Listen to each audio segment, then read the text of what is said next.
طالبانو په لومړي ځل په عبدالله او کرزي بندیز ولګاوه. جزئیات هم دې ویډیو کې وګورئ او چینل سبسکرایب کړئ. طالبانو په لومړي ځل په عبدالله او کرزي بندیز لګولی دی. تېره ورځ په ناڅاپي ډول د پاکستان د بهرنیو چارو وزیر شاه محمود قریشي او ورسره د پاکستان د ISI مشر فیض حمید کابل ته راغلل او د نوي حکومت له لوړپوړو چارواکو سره ولیدل. خو دلته پوښتنه دا ده چې کرزي او عبدالله ولې له قریشي سره ولیدل.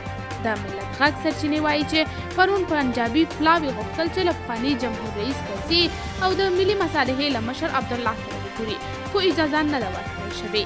سرچینې وایي پنجابي پلاوي د لیدنې پلان لا له وړاندې چمتو کړی و، خو حکومت نه دی ورسره منلی. د سرچینې له قوله وروسته د پنجاب د بهرنیو چارو وزیر قریشي له هغوی سره پر ټلیفوني اړیکه خبرې کړې دي.